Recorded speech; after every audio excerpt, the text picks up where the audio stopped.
It's Rosa.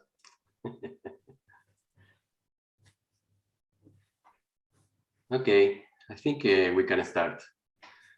Ariana, ready? Okay, I will start recording now.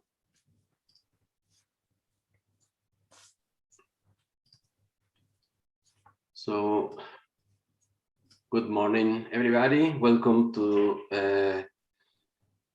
this new seminar in the Instituto de Astrofísica de Andalucía, here in Granada, in Spain. And today we will have the talk by Dra. Ariana Cortesi from the Centro Brasileiro de Pesquisas Físicas in Rio de Janeiro, Brazil. And she will talk about galaxy morphologies in multi-wavelength surveys. Dr. Cortesi will be properly introduced by Dr. Rosa Gonzalez. Please, Rosa. Hello, everyone. It is a pleasure to present to Ariana Cortesi. She's now visiting the IAA. She's working with the Jpa's collaboration, and here we are sharing even the office. So it is a pleasure for me that she stays here. So Ariana, it is a postdoc in the Centro Brasileiro de Pesquisas Físicas in Rio de Janeiro since November 2021. She got his PhD in astronomy in the Nottingham University in 2012. The title of her thesis is Recovering the Origin of Lenticular Galaxies Using Planetary Nebula Cinematic. And then she moved to the Universidad de Sao Paulo, and she joined there the SPLA, G+, and the Jpa's collaboration. Then they got a postdoc in the Observatorio Palongo in 2018. She interest is study the galaxy evolution through cinematic, also using globular cluster and planetary nebula to multi-wavelength photometry. And in particular, she focused in the origin of lenticular galaxy. Ariana, as I said before, she's visiting the IAA. She will be here until beginning of February. So, and today she will present the very nice result that she has already obtained using the SPLA and Jpa's data. Thank you.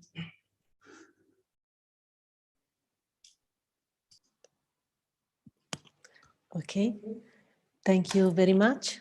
Can you hear me well? Perfect, yes, go on. Okay, thank you. So,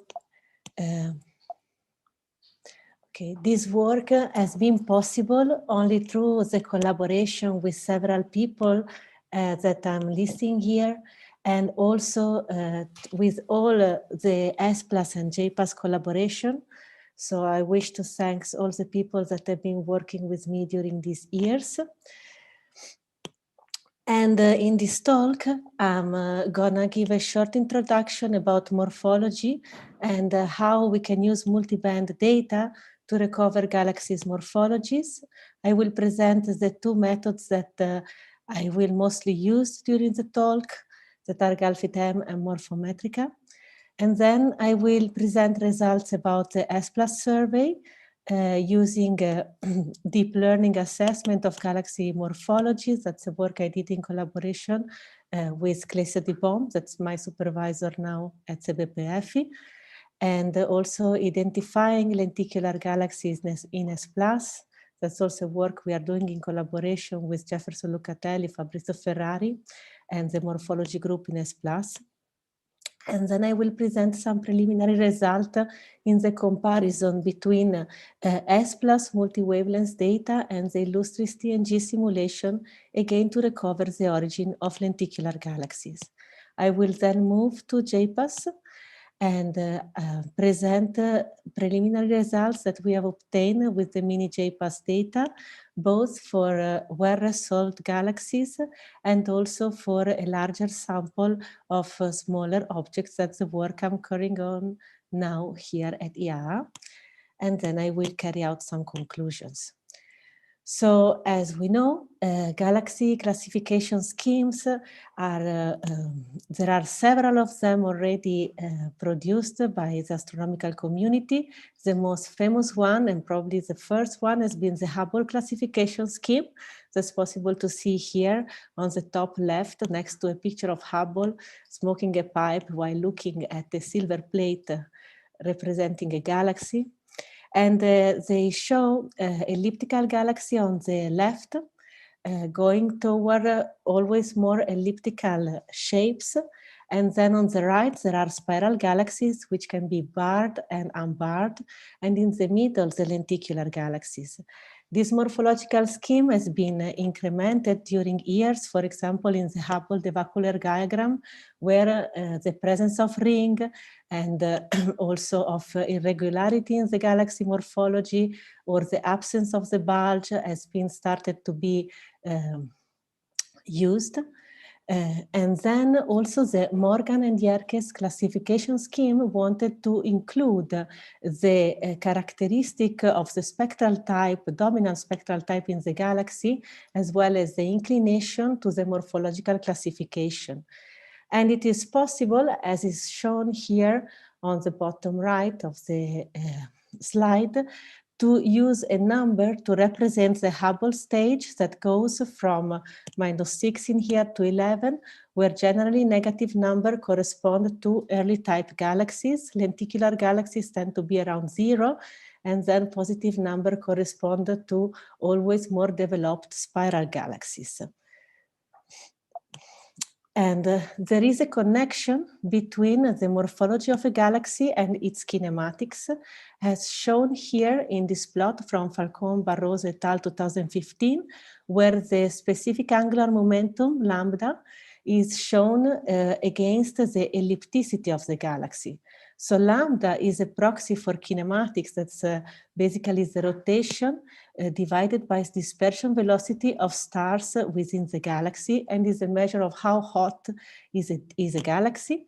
And generally, objects that have a value of lambda lower than 0.1 are considered as slow rotator, and other objects are considered as fast rotator. And it's possible to see here, that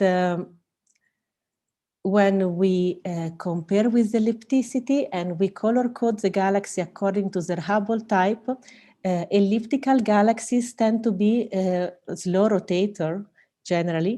And then while we go to a zero galaxy and spiral galaxy, the value of lambda increases as well as the ellipticity of the galaxy. There is also a connection between galaxy morphology and their stellar population property. This is a plot for Kevin Shavinsky, 2014, just as an example, where they show the U-R color of galaxies from SDSS versus the stellar mass of the galaxy. And it's possible to see that galaxies fall in different lines. So there is a red sequence, a green valley, and a blue cloud, depending on how star forming is the stellar population of the galaxy. And generally, early type galaxies, so elliptical and lenticular, tend to have an old stellar population that's not really star forming, while a spiral galaxy tend to have more star formation and a younger, bluer stellar population. Of course, morphology also holds clues on how a galaxy forms. This beautiful picture of NGC 5866 shown how the satellite that has been accreted by this galaxy leave a trace of its passage around the main galaxy. But at the same time, morphology can be misleading, because if we zoom in and we compare with the same vision, same galaxy, but as seen by Hubble, it's possible to see that already is a different appearance of the galaxy, and is even more different when we look at the DSS image of this galaxy. So somehow morphology is also connected to the depth and the resolution that we have of an image, as well as the wavelength range we are looking at. So there is also a connection between galaxy morphology and the environment a galaxy lives in. This is quite an old work from Dressler et al. 1980, where they show the fraction of different galaxy morphology versus the distance from the center of a cluster. And it's possible to see that the number of spiral galaxies decreases, while that is the blue line, while the number of lenticular galaxies increases, that's the dark line, going towards the center of the cluster. Elliptical galaxies tend to be nearly constant in number till the very center, where their number increases deeply. This idea is also comproved by recent images of galaxies in falling clusters that show like these streams of loose gas. They're called jellyfish galaxies, where a spiral galaxy enters a cluster due to the effect of the intracluster medium on the galaxy gas, start lose the gas, and could become, for example, a lenticular galaxy. There is also a connection between the galaxy evolution and redshift, especially when looking at spiral and lenticular galaxy. On the left is a plot from Dressler et al. 1997 for clusters, where is shown the fraction of lenticular galaxies versus redshift, and it's possible to see that the number of lenticular galaxies increases at lower redshift. And the same effect is shown for groups. This is a work from Willman et al. 2009, where again, if you look at the middle plot, it's possible to see that the fraction of lenticular galaxies decreases at increasing redshift. Both these findings led to the idea that the zero galaxies could be straight spiral. Yet there is another way to propose the evolutionary scenario for the creation of lenticular galaxies, which sees them being the result of mergers, either minor or major merger. Here on the left, I'm showing a plot from Donofrio et al. 2015, where they present the bulge to total light ratio versus the log of the stellar mass for galaxies of different morphological type. Red are elliptical, gray zeros, and blue spiral. And it's possible to see, especially for galaxies that are in the outer part of a cluster, as in the bottom plot, that B over T, so the bulge to total light ratio of spiral and lenticular galaxies, is very different, and it's hard to imagine that this variation is only due to stripping gas from a spiral galaxy. So something more has to happen in this transformation. And on the right, I'm showing results from simulations of Galmer. There are several work, like from Quereta et al. 2015, Tapia 2007, and Ehrlich and Moral 2018. Actually, Tapia is 2017, I'm sorry. And it's possible to see that through major mergers with some specific encounters parameters, it's possible to form an object that look like a lenticular galaxies, as shown in the two images on the right. So how can we prove galaxy morphology, understand their evolution using multi-wavelength surveys? Well, there have been several works already carried on since SDSS data started to appear for the astronomical community. A way of classifying galaxies is using Galaxy Zoo. which is a citizen science project where citizens are asked to characterize the galaxy morphology. And the idea behind it is that humans are very good in distinguishing some feature, as for example, the presence of spiral arms and the presence of other objects and so on. Then numerical algorithm has been used to quantify parameters for different galaxy morphologies. Also, principal component analysis has been applied to these parameters in order to understand which are the most important, the most relevant parameters that define a galaxy morphology. And more recently, machine learning and deep neural network have been employed to determine the morphology of a galaxy. In here, I'm giving an example from Kennedy et al. 2015 using gamma dataset of the power of using the variation of morphological parameters through wavelengths in order to characterize galaxy morphology. The sample is divided in high luminosity and low luminosity galaxies. So on the left, we see color-coded according to their morphology. Elliptical galaxies are red stars and zeros are yellow-orange stars, while spiral are green and blue stars. And it's possible to see that when we look at the variation of the Cercic index in the H band versus the Cercic index in the G band, where the Cercic index is a measure of the concentration of the light in the center of the galaxy, versus the same variation between H, so more redder toward more bluer wavelengths of the effective radius of the galaxy, that is where 50% of the galaxy light is embedded, we find that galaxies of different morphology lie in different parts of the diagram, both for high and low luminosity.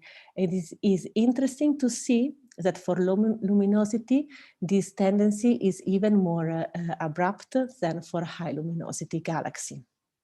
Again, bringing up a question whether the mass of the galaxy has a role also in shaping its evolution. So in this talk, I'm gonna use mostly these two methods here. This is a list of the methods that we are using at the present moment within the JPAS collaboration to determine galaxy morphology. So the first one is GALFITM, that is a multi-wavelength implementation of GALFIT to perform parametric fit of galaxy light and recover parameters as the Cercic index, effective radius, and so on. Morfometrika is a method that instead retrieves non-parametric parameters like CAS parameter, like concentration, asymmetry, smoothness, entropy, and also is able to perform a single Cercic fit of the galaxy light profile. And then also we are using a method called curvature and chefs, but I'm not gonna focus on them in this specific presentation. So just to give an idea, this is an example of an output of Morfometrika for one galaxy. The galaxy image in the H alpha, so is in this case the filter 660 is shown up left. And the model created using a single Cercic is just after it, and the residual is on the right. And is the output from Morfometrika together with the parameters shown here, which are, for example, the Petrosian radius, concentration, asymmetry, smoothness, and so on, spirality, and so on. GALFIT-M, as I was saying, is an extension of GALFIT to multi-wavelength fit. What happens is that the general Cercic function, which is shown here, is expanded using Chebyshev polynomial, where every parameter, like the surface brightness, the effective radius, the Cercic index, are expanded through wavelengths, and it's possible to choose the degrees of freedom with which each parameter changes from wavelengths to wavelengths. So it could change linearly, quadratically, it could be imposed to be the same through all wavelengths, and that's something that has to be defined by the user. Okay, so I'm gonna start with S+. S+ stands for Southern Photometric Local Universe Survey, and we want to deeply thank SEFCA for the support in developing this project. And S+ is situated in a telescope, the T80 South, which is in Chile, in La Serena, exactly in Terra Tololo. It is an image of the telescope, which has a twin here in Spain, next to the Jpa telescopes that we're gonna see in a bit. So this is how it was before S+ was created, and the S+ survey will cover these red areas of the southern hemisphere. This is the S+ filter system. There are 7 narrowband filters and 5 broadband filters. And this is an example of the field of view covered by S+, is 1.4 degrees, and it's possible to see here the quality of the data while we zoom in toward a galaxy and even the center of the galaxy. And here on the right, how different objects like QSO, stars, galaxy, planetary nebulae, and symbiotic stars are recognizable through these filter systems that permit to identify their emission and absorption lines. Okay, this is the depth of S+ for different signal to noise. So it's possible to see that for a signal to noise higher than 3, we can reach 21.6 in the G band and 21.3 in the R band, but the majority of the results I'm gonna show today reach only 17 magnitude in R. And this is a diagram that shows the completeness for difference accuracy in the photometric redshift and against the magnitude and the redshift. Okay, the first result I'm gonna present come from a work. The main author is Clécia Dibon, that we have developed for the data release 1 that was on stripe 82 of S+. And we aimed at recovering spiral and elliptical, well, late and early type morphology for the stripe 82 galaxies, since there we had galaxy zoo data to be used to train a machine to perform this classification. It's important to note that while the Northern Hemisphere has several morphological classification coming from Galaxy Zoo and other machine and deep learning analysis of the data, the Southern Hemisphere is still lacking such a classification in a homogeneous way. So in here, I'm showing the distribution of magnitude in R band of the objects that we have classified and in redshift. And as you can see, we have 3 classes. The first one is the one we use for training, which are the objects that have a counterpart in Galaxy Zoo. Then class 2 and 3 are objects that either were defined as ambiguous in Galaxy Zoo, meaning that it was very hard, the probability of being early or late type was very similar.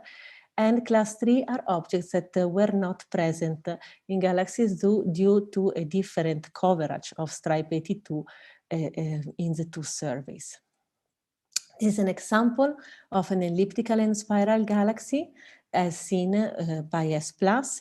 J+ will have similar results, so it's possible to see how the 2 galaxies vary in the 12 bands. And here is a comparison of our classification in early and late type compared with the classification of Dominguez and Sanchez 2018, also based on machine learning, and Nair et al. 2010, which is a visual classification.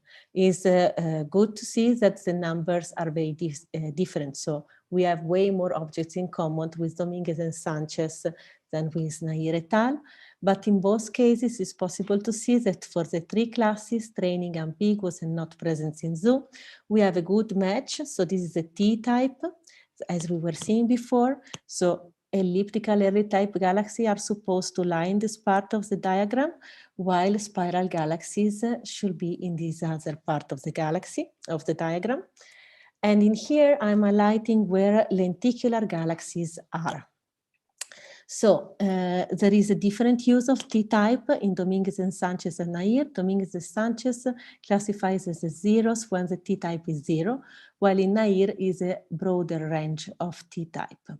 And it's interesting to see that, especially in the ambiguous class, that where Galaxy Zoo was giving a similar probability of being early and late type, is where the number of lenticular galaxies is higher, exactly because when we only divide into, let's say, elliptical and spiral, lenticular galaxies tend to be not classified and could be either confused with spiral galaxies in case the spiral arms are not detectable due to the low resolution of the image, or they could be confused with elliptical galaxy if the disk of the lenticular is not well defined and they look like an elliptical. And in here, I'm showing some of example of elliptical and spiral galaxies as classified by us for different probabilities. So these are galaxies which have a higher probability of being elliptical or spirals, and then always lower probabilities. In general, this type of assessment of morphology gives a very well-defined probability for majority of the objects. So there are very few objects with low probability as shown here. And in here, I'm showing a comparison between the classification coming from deep learning and the parameters obtained with Morfometrika, specifically concentration and entropy. Concentration, as the word says, is a measure of how concentrated is the light in the center of the galaxy, and is the ratio between the light enclosed at different radii in the galaxy. Entropy is a measure of the clumpiness of the galaxy, so how much more structured is the galaxy shape, and it's possible to see that spiral galaxies tend to have higher entropy and lower concentration since they are disky and clumpy, while elliptical galaxies tend to be have higher concentration and lower entropies because they're smooth and highly concentrated. This was done as a sanity check that of the goodness of our fit, but it's also a very interesting plot that we are going to see more during the talk. And something that I think is important to note is that we found that the performance of the deep learning increases when we use 5 broadband mice plus 3 narrow band, while it decreases when we use all the bands, most probably because the bluer bands tend to have a higher error and a lower signal to noise and might generate confusion. As I was saying, for example, identifying spiral arms. And, but yet, when we use only 3 band, but using pre-trained network weights from ImageNet dataset, we achieve the best results. Okay, so this is an example of when we start looking at lenticular galaxies in this data set. In here, the axes are swapped because it's a work that we did before. And so just not to create confusion, concentration is on the y-axis and entropy is on the x-axis. So here are elliptical early type galaxy with high concentration and low entropy, and here are the spiral galaxies. And is color coded for the T-type and the Bayesian spectral type. The Bayesian spectral type, as defined in Molino et al. 2020, and also in previous works from Molino, define basically which is the stellar population that is defined at the moment of fitting the photometric redshift to understand if the galaxy is dominated by an early spectral type or a late spectral type. Lenticular galaxy in this type of classification have a value around 5, while spiral are bluer and elliptical redder. And this is the T-type as before, as in Nair et al. So it's possible to see that lenticular galaxies tend to be in the middle toward the elliptical side of this diagram. And now Lucatelli et al. Is preparing a subsequent follow-up of this work, but now using machine and deep learning in order to classify galaxies into spiral, lenticular, and elliptical galaxies. Here I'm showing what he gets as before for the train and test sample, ambiguous sample, and objects that are unknown because are not present in Galaxy Zoo. And it's possible to see again that lenticular galaxies tend to be in the middle between spiral and elliptical galaxies, but with this method is really able to separate the three classes in a meaningful way. So stay tuned for future results on this. And somehow this work leads us to a vision of galaxy morphologies that is not such a determined classification as before, but is a smoother classification. This is a Venn diagram representation of galaxy morphology, where we have the Z0 class, the elliptical class, and the spiral class actually overlap in some area. And there are some properties of galaxies that are common to the three classes as black hole, AGN, shells, for example. Then there are some properties that are more common between a zero and elliptical, as a kinematical decoupled core, while bars and rings are more common between a zero and spiral.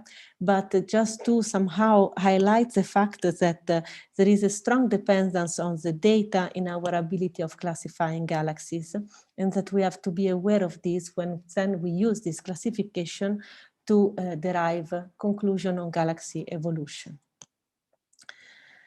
Okay, and then I'm gonna show some novel results on lenticular galaxies on some new pointings from S+. In this case, on the Fornax cluster. This is a work that is led by Analia Smith. And in here, I'm showing the R magnitude versus the Cron radius for all the objects detected in 23 pointing on the Fornax cluster. And then in gray, are highlighted objects that have a counterpart in the literature, and in red and blue are zero galaxies, especially these blue ones are the ones that we are going to use in the next steps of this study, because we try to use only galaxies that are brighter than 20 magnitude in our band. In here I'm showing the distribution in the Fornax cluster of this, of course, of the galaxies that we have identified here in the elliptical, spiral, and the zeros galaxies according to their magnitude in the R band. And it's possible to see that the zero galaxies tend to be brighter than the elliptical galaxy, but that the elliptical and the zero galaxies are the dominating population in this cluster. And I have to point it out that till the present moment, we are using morphological determinations from the literature. We are working on our own determination of morphology. But what I wanted to show is which is the power of this multi-wavelength survey in showing what is going on inside the galaxy. So in here, I'm showing the same image of lenticular galaxies as shown in legacy data, so deeper data, as shown combining the 12 band of S+, and then when we combine some specific narrow band, especially focus on the H-alpha and O2 filters, in combination with the U and the R band, it's possible to see that the star formation pop up in this early type galaxy. And generally in this galaxy, the star formation is not identified in case we perform a full spectral fitting. This is a work carried out by Amanda Reyes Lopez on emitting early type galaxies. And in here, I'm showing what we find when we join these images of some specific combined narrowband filters, where with the residual image of the legacy data, when we subtract to the image its single Sersic model. So this is the residual image, shows a lot of blobs, and we can see that many of these blobs actually correspond exactly with the region of star formation. So somehow this narrowband filter system allow us to find at one glance where the star formation is happening. And in here, this is a very preliminary result where we look at the phase space distribution of the galaxies within the former cluster. This is the radius versus the variation of the velocity. So the velocity of the galaxy minus the velocity of the system. And we have the elliptical, the spiral, the zero galaxies. In black are galaxies that yet don't have a classification, because again, classification comes from the literature. And emitting a zero galaxy are the green squares. It's possible to see that the majority of them lie in the outer part of this diagram.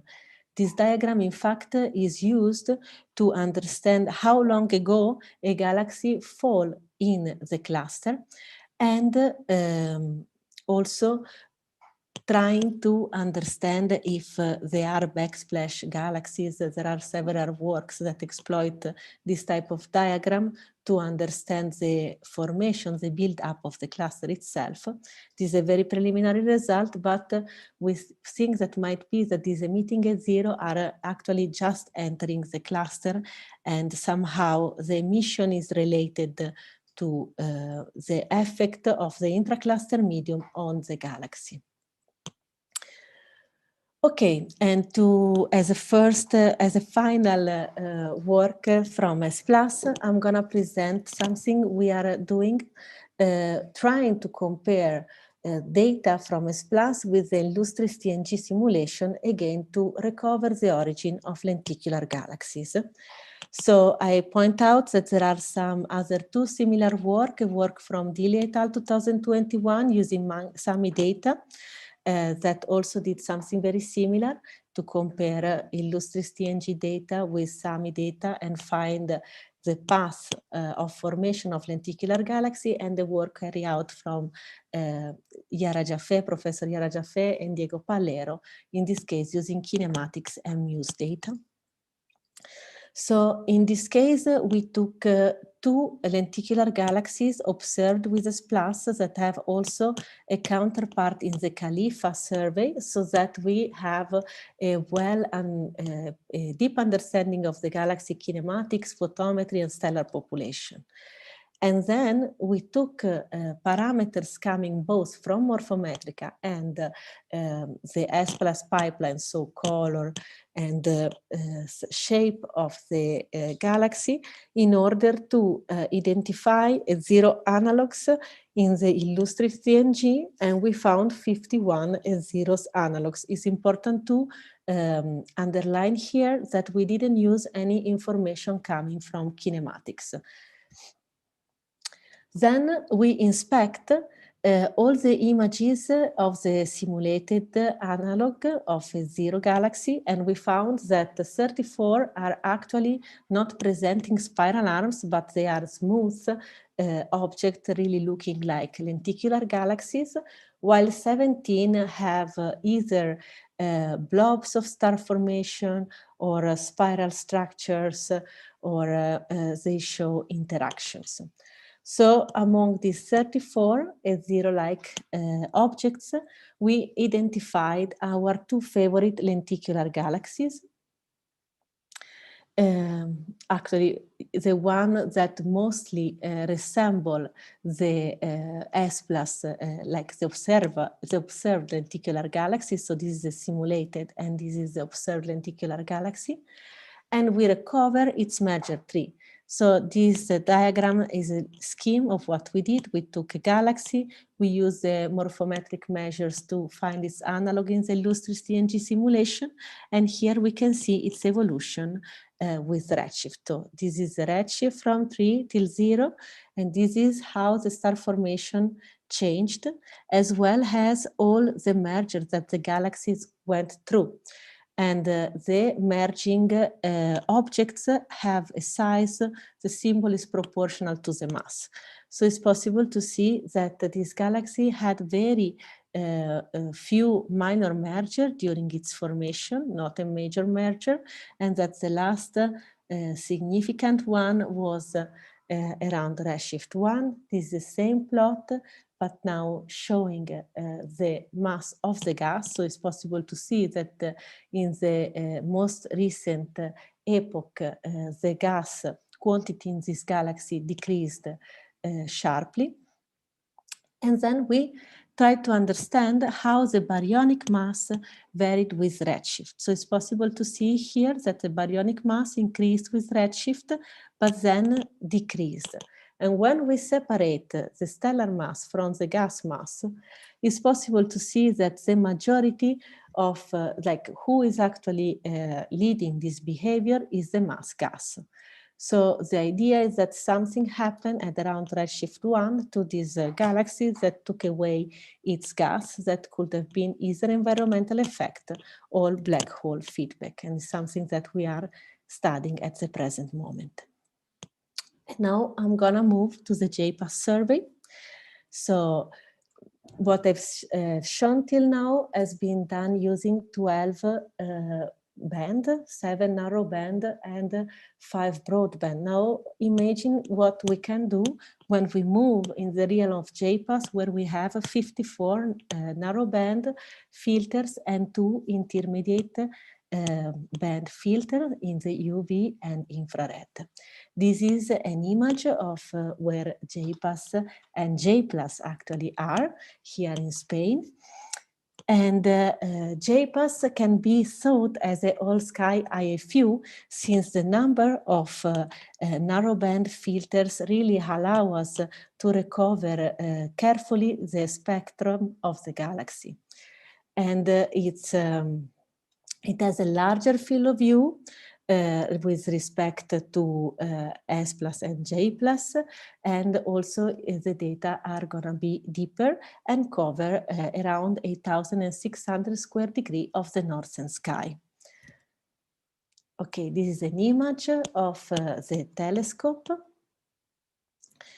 And this is a real image, so no, that previous one was a design. This is a picture of the telescope. And this is the filter system and its efficiency from bluer toward redder band. And these are the 2 broader bands I was speaking about before, one in the U part and one in the infrared part of the spectrum.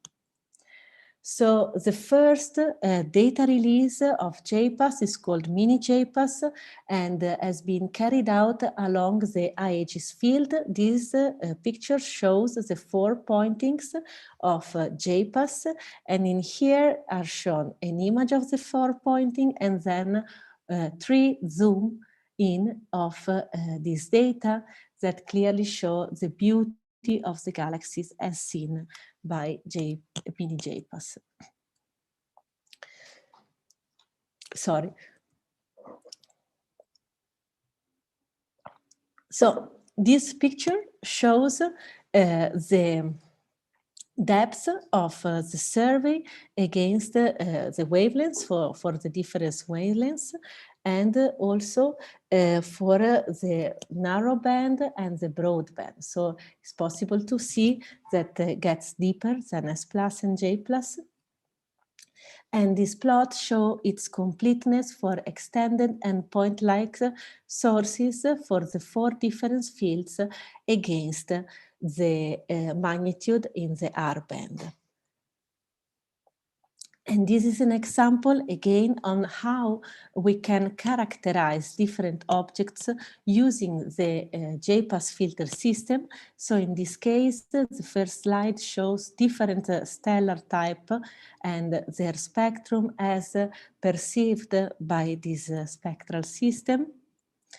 And here are different galaxies. So we have emission line galaxies, red, luminous red galaxies, and also QSO that can be well identified by this spectral system.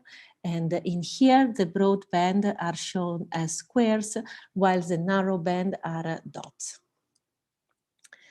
So we did a first work with the mini JPAS data, especially using two galaxies that are shown here. One is an early type galaxy and one is a spiral galaxy.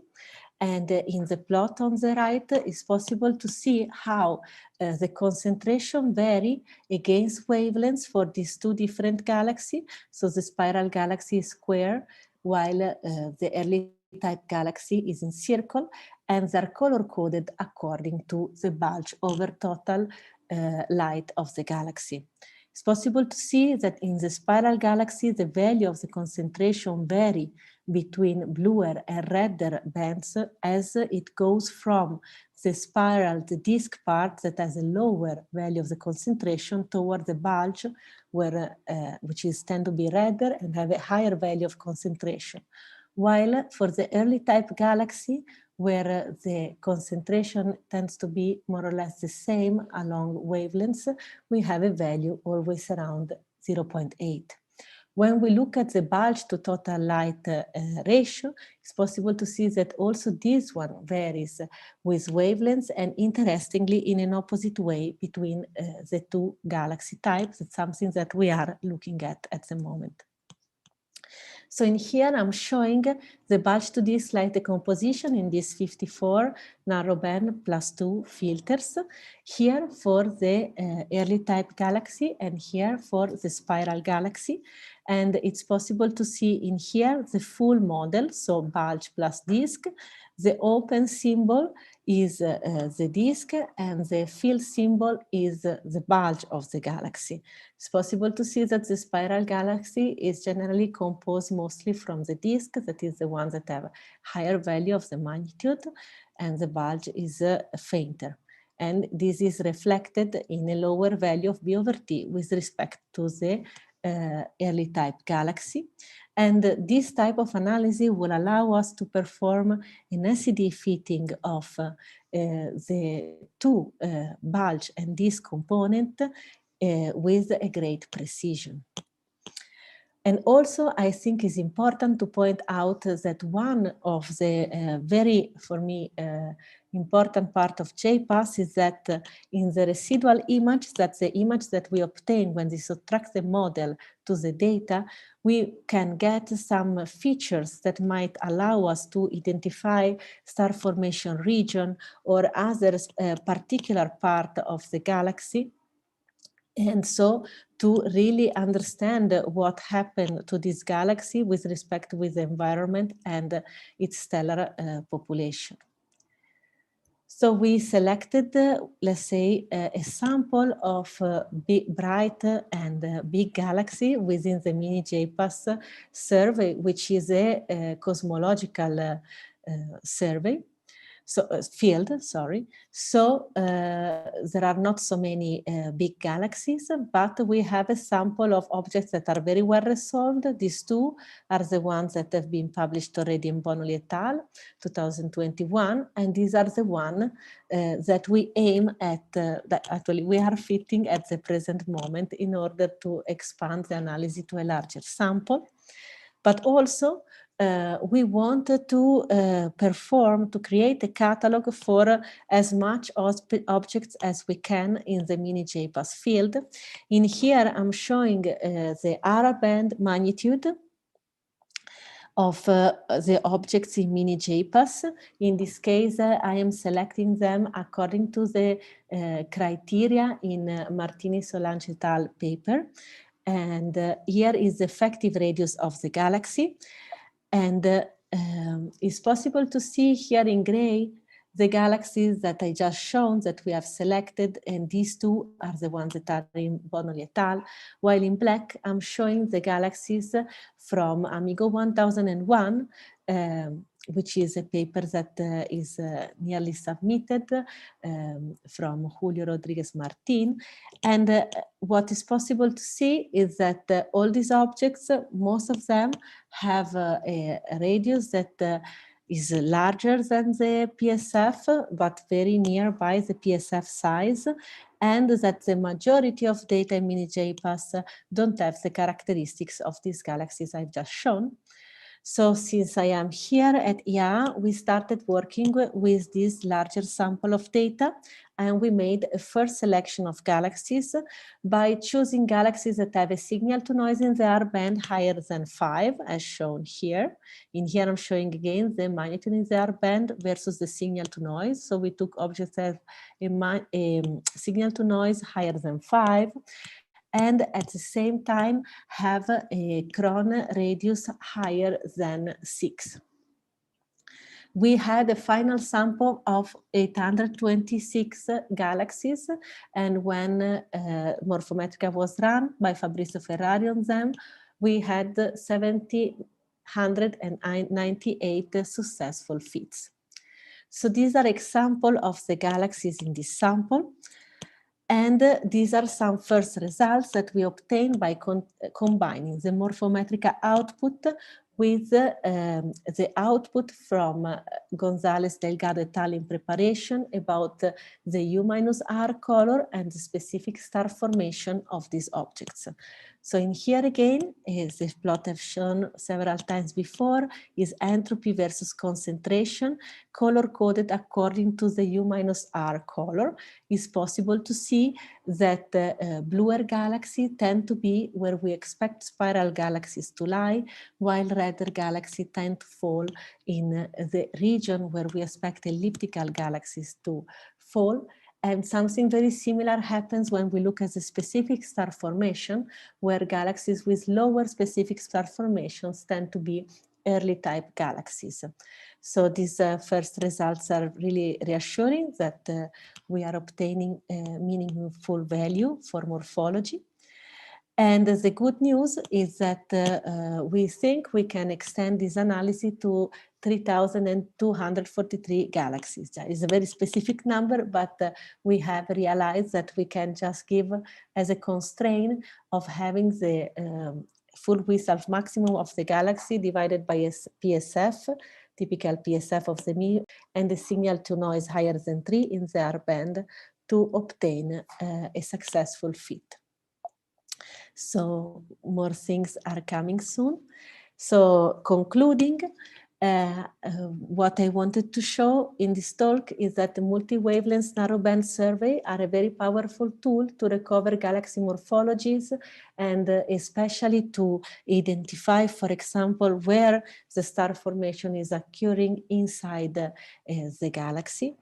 And also, I wanted to show that lenticular galaxies are a very complex group of objects, and I think it's nice to refer to a citation of Morgan's, which comes from, I don't know, then probably 1980, where he's saying that the zero classification type is probably a repository of physically quite distinct sort of objects that exhibit only superficial similarity. And so that is important to keep this into account again when we want to study galaxy evolution. And finally, we are at the present moment creating a morphometric catalog of mini JPAS galaxies to study the relation between morphology, environment, and stellar population properties in the mini JPAS field. So to conclude, I want to show something that we are carrying on with outreach activities, because as you know, we don't know, we are studying if environment is important for galaxy evolution, but environment is surely important for humans, both from climate point of view as well as from a social point of view.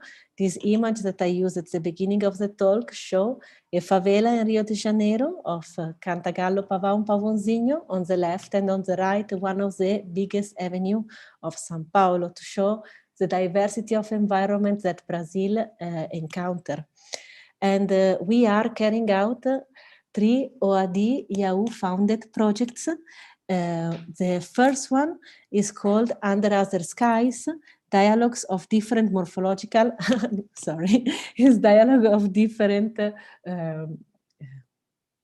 cosmological vision of the universe, in which we aim at recording and collecting chants from an indigenous population, Mashakali, in Minas Gerais. This is a drawing that they have carried out during this project of the Woman Star. And all this work is now being collected in a web platform where the indigenous professor also will give classes to professors all around the world. For the moment is mostly in Portuguese. Then the second project we started specifically in Rio de Janeiro. It's called Rumbia. And is a project that aim at joining different cultures and different vision of the world, both from the Afro-Brazilian indigenous cosmogony and the astronomical, let's say, Occidental perspective of the world, in order to bring reconnaissance to different form of thinking. And this project was developed through 5 online webinars where people from very different side of culture and society presented their work and their vision of the world. And finally, Astrologos, Story of the History of the Universe, is a work we have done in a COVID emergency initiative, is in Italian, and are 5 stories from Italo Calvino Cosmic Comic, read by the Italian actor Claudio Casadio and commented by 5 astronomers. And each story was drawn by Iside Montanari. This is an example of one of her drawing, and was a soundtrack was performed for each one of them by a musician, Federica Maglioni, also in Italy. And to conclude, today is the birthday of this lady, who is Chia Siata, who is known to be the queen of samba, like the mother actually of samba, one of the persons that most fought for samba when samba was illegal in Brazil. And of course, she passed several years ago, but today is the recurrency of her birthday. So thank you very much. And I am here for questions. Thank you very much, Ariana, for this very nice talk. And yes, the talk is open for questions. Please, for all the participants, raise your electronic hand, pressing the button reaction, and then you can make the questions.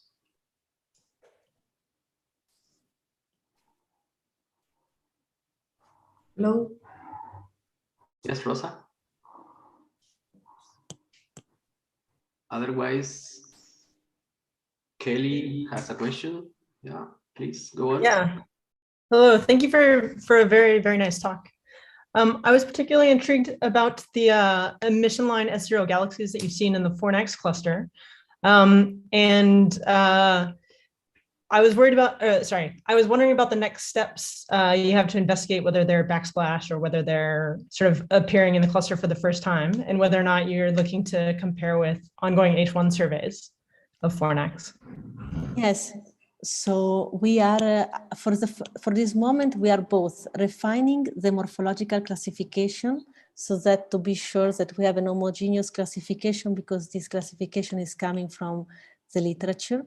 And then we are comparing with the other data set of the Fornax cluster, exactly to understand what is causing this star formation and where are the galaxies inside the phase space.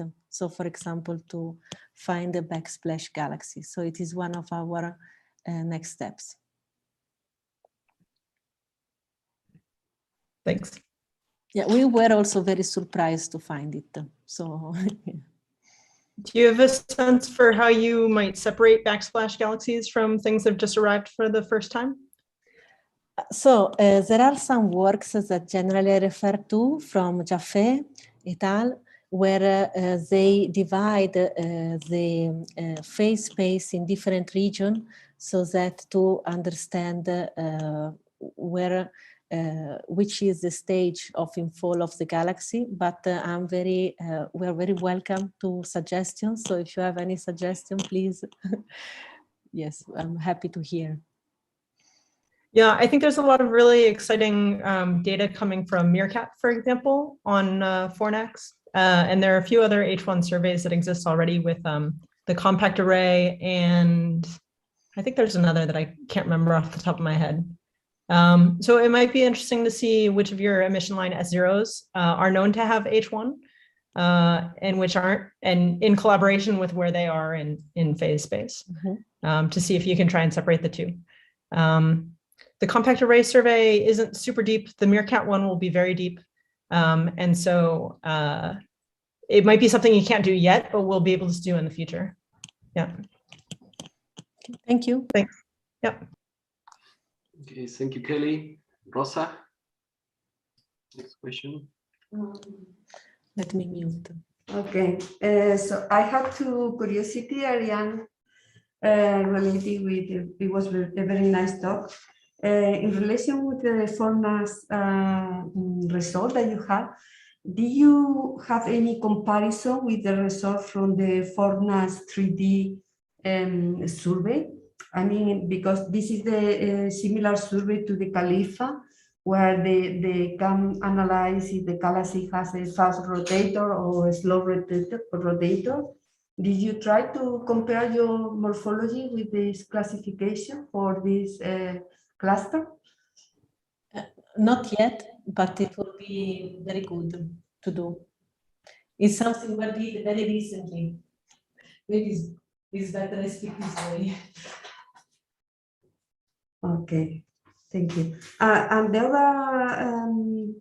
other point that I don't know if you check it or you have the opportunity to check it, related with the spheroidal galaxy that you compare with the Illustris simulation, so that your final conclusion was that clearly the transformation of this galaxy according with the simulation is the show the clear shutdown of the gas sapling to the galaxy, but you don't know if this is probably associated to the black hole feedback or to the environment.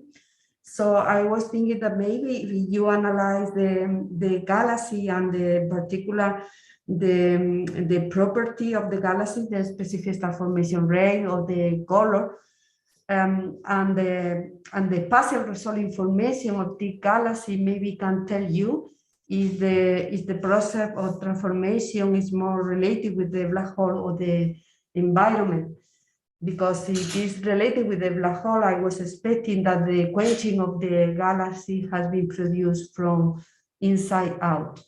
So I don't know if you had the opportunity to do any of this checking of a star for this galaxy. So we didn't do that yet, and actually is important.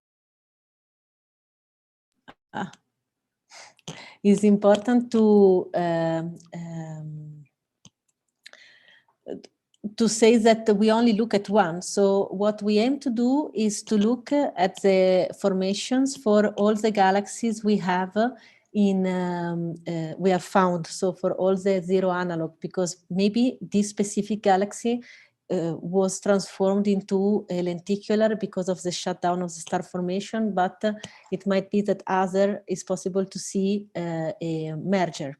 So something we want to do is to extend the analysis for all the galaxies we have found that are zero analog, and for sure it's a great idea to look if the star formation quenching was inside in or outside or toward the outside, and looking at the spectrum of the galaxy, yes, to see if there is a black hole. I think it's something that is possible to do in the Illustris TNG.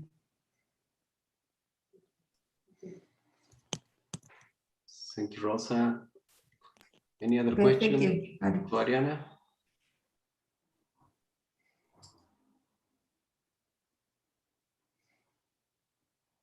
Okay, seeing none, thank you very much again, Ariana, for this talk.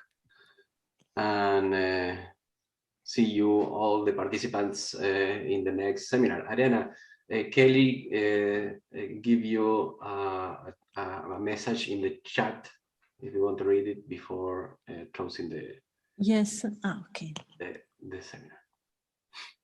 Thank you. Okay, thank you very much. Thank you. So now I stop recording and we are off the record.